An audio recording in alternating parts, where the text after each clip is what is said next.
moment distribution method.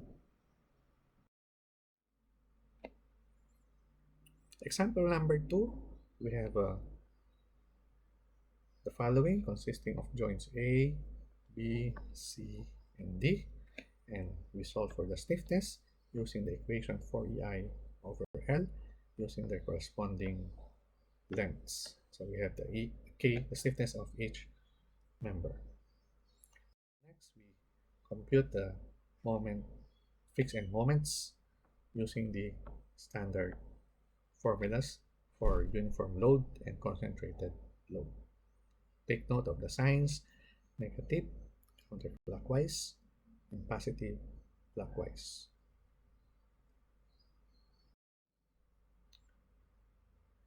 Next, we solve for the distribution factors. Again, joint A is a fixed support, so automatic D and the distribution factor for member AB will be 0.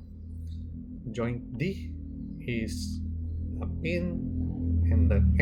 pin-ended support, therefore the distribution factor will be equal to 1.0. For the other joints, joint B and C, the distribution factor for BA is simply the stiffness KBA divided by the sum of the two members BA and BC connected to that member. So 0.5 divided by 0.5 plus 0.67, you will get this discipline factor BA. And for BC, this is a discipline factor. Take note the sum of these two at joint B should be equal to 1.0. On the other hand, for CB, you will get 0.716 and 0.4284. Again, the sum of these is equal to 1.0. We create the table. We have 4 joints, A, B, C, and D. Joint A is connected to AB. Joint B is connected to BA and BC. Joint C connected to CB and CD. And joint D connected to DC. The stiffnesses we already computed, and the discipline factor we also computed. Also, the fixed end moments are shown here in this table.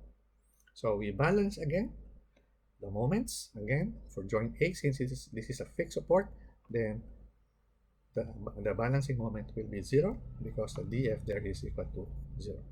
For joint B, the unbalanced moment is the difference between 80 and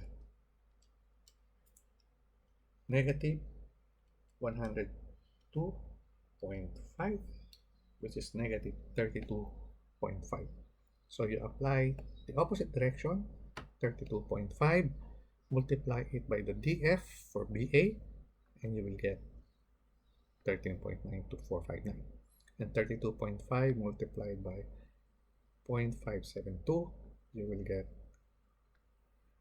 this balancing moment for BC. You do the same for joint C. Take the difference of the moments at joint C, apply the opposite direction, multiply it by the dF of CB, and you will get these values. Multiply it by dF of CD, you will get the balancing moment for CD.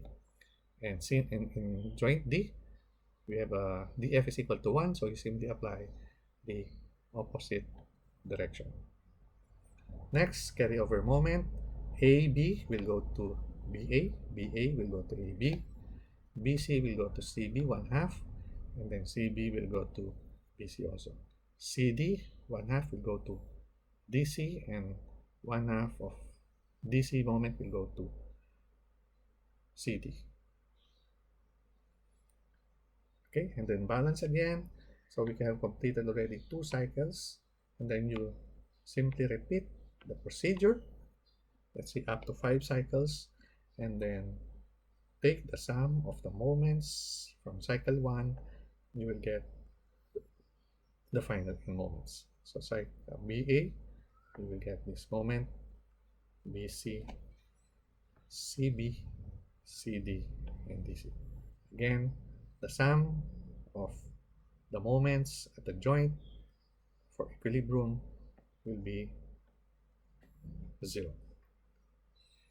These are the final end moments, and you can solve for the end shear reactions and draw the shear and bending moment diagram.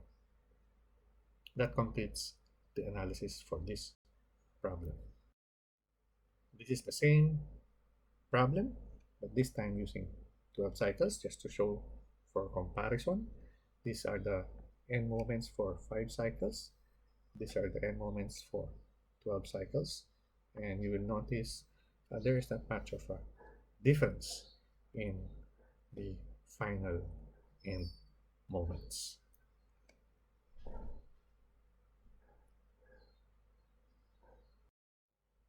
These are the shear and bending moment diagrams of the beam problem with 3 spans.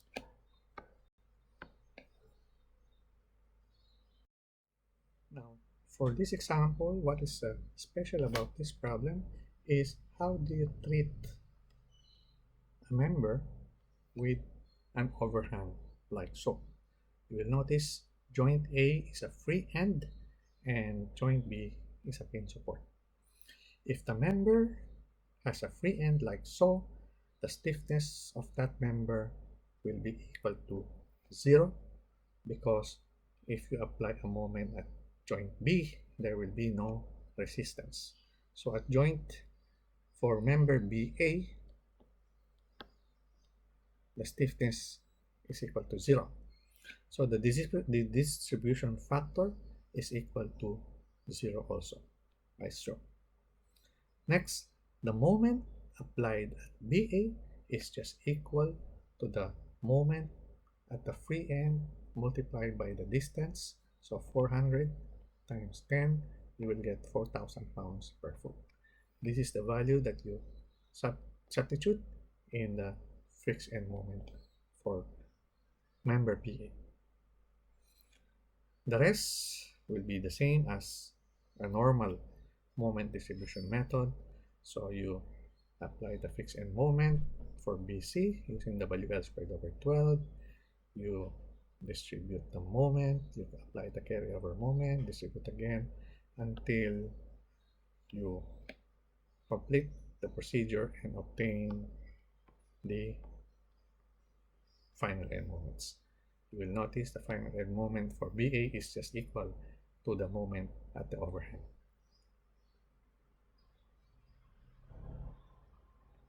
And these are the computation of the end shears and the bending moment diagram.